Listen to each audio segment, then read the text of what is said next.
C'est une très grande joie pour moi d'être ici ce matin. Et puis, tout ce que je viens d'entendre et de regarder me fait communier à votre enthousiasme. Puis vous savez que moi, jusqu'à hier soir, assez tard, j'étais en Gaspésie. Mais je suis contente d'avoir pu me rendre ici ce matin. Puis alors, ce que je voudrais vous dire, d'abord, rappelez simplement d'une manière très courte quelque chose du rêve fondateur de Montréal. Puis vous savez, il y a un document très important de plus d'une centaine de pages qui avait été écrit par les fondateurs de Montréal. Et puis, dans ce texte-là, je vous lis deux phrases. Premièrement, les fondateurs espèrent de la bonté de Dieu voir ici une nouvelle Église imitant la pureté et la charité de la primitive Église. Deuxième phrase. N'oubliez pas, là, c'est un document de 1641. Faire célébrer les louanges de Dieu en un désert où Jésus-Christ n'a jamais été nommé. I'd like to say that in English. The founders of Montreal had put in writing a long text of their motivations to build Montreal.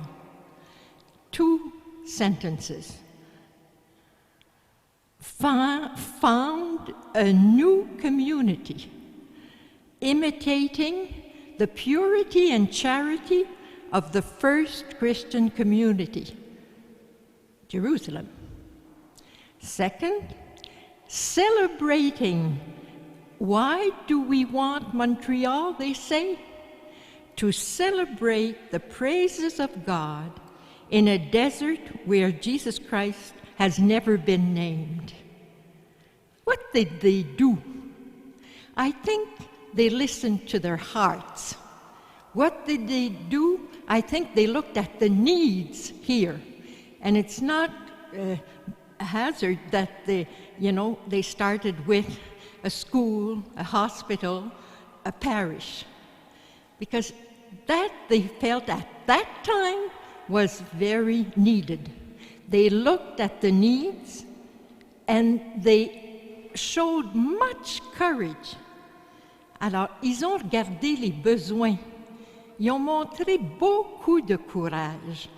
Vous savez, quand Jeanne Mance, on lui a demandé de venir fonder l'Hôtel Dieu, elle a dit, j'ai pas la santé pour ça, moi. Demandez-moi pas ça. Puis quand Marguerite Bourgeois est venue ouvrir la première école, Maisonneuve n'a pas eu autre chose à lui offrir qu'une étable abandonnée. L'éducation à Montréal, ça a commencé dans une étable. Puis l'Hôtel Dieu de Montréal, c'était pas les hôpitaux qu'on connaît aujourd'hui. Portez un rêve. Qu'est-ce que vous rêvez, vous autres, pour aujourd'hui et pour demain? Si important, so important that we carry a dream and then that we act consequently. And I hope each one here carries a great dream. And take time to articulate it, take time to speak with people around you. Listen to your heart and listen to the Word of God. Importance d'écouter son propre cœur, de regarder les besoins de la société, donc de prendre le temps d'analyser la société. Vous savez, on parle pour l'automne d'un grand événement dans l'Église, le synode sur la nouvelle évangélisation. Puis, si vous lisez, puis vous pouvez le trouver sur Internet, le document préparatoire à ce synode-là, ça commence comment? Ça commence avec une description du monde tel qu'on le vit, avec la sécularisation radicale, avec la société médiatique et technologique, avec les mouvements migratoires qui fait qu'on a un brassage de population, etc., etc. Et puis, toute la question sociale, puis toute la question, vous êtes bien placés, là, à Montréal, aujourd'hui, pour savoir qu'est-ce que ça peut être, un problème social. Et puis, vous savez que ce n'est pas le seul coin du monde. Comme disciples de Jésus-Christ, à la suite de Paul, à la suite des gens qui ont fondé Montréal, qu'est-ce qu'on peut faire? Vous savez, j'écoutais les choses tellement intéressantes qui nous ont été dites sur la communication. Puis, je me dis, si on veut communiquer, il faut aussi qu'il y ait du monde capable d'écouter les communications. Moi, je suis bien sensible à la phrase dans l'Évangile qui dit, c'est dans l'Évangile de Luc au chapitre 8, verset 18, « Faites attention à la manière dont vous écoutez. » On ne peut pas dire qu'on a une société qui nous invite à la longue réflexion. C'est une société de l'instant. Puis alors, les gens qui vont être capables de vraiment préparer un demain qui compte, ce sont des gens qui sont capables à la fois de vivre l'instant présent, mais de ne pas perdre une mémoire.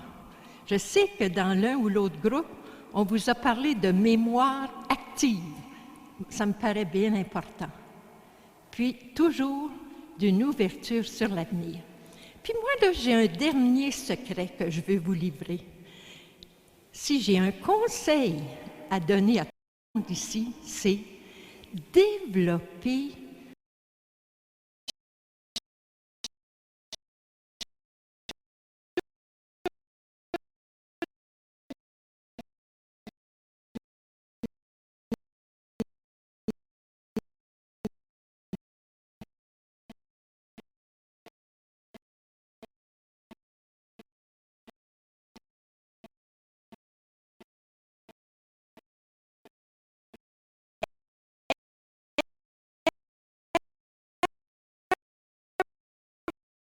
never stop giving thanks for life, for all the gifts of life, and for the contribution that we are asked to give. Alors, je disais, moi, s'il y a un secret que je voudrais livrer à l'univers entier, c'est développons une culture d'action de grâce.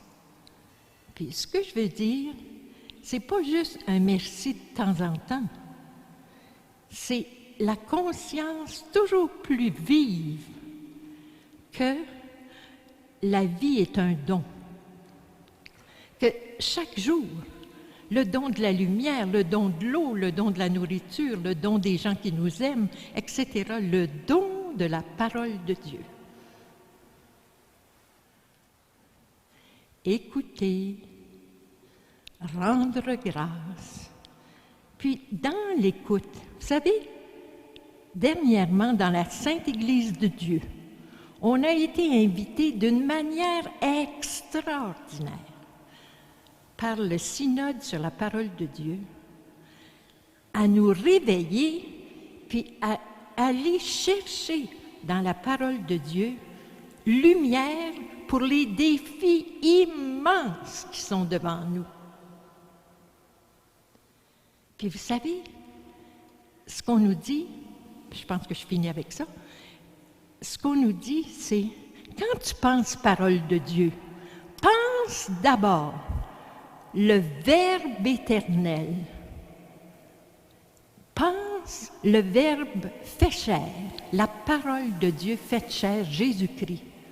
Pense toute la création, parce que quelqu'un nous dit quelque chose de lui dans son œuvre.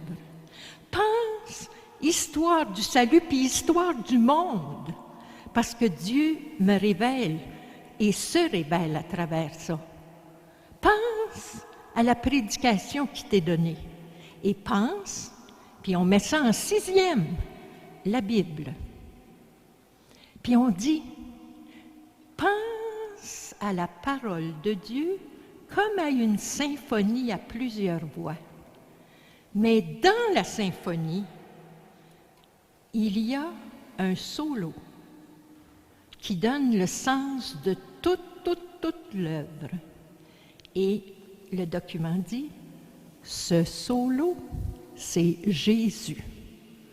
Mon secret à moi, mes chers, c'est Jésus-Christ, c'est lui ma vie. Puis je demande que Marie, la mère de Montréal, la mère de toute l'Église, de nous aider à dire avec Paul, en vérité, to live for me is Christ. Thank you.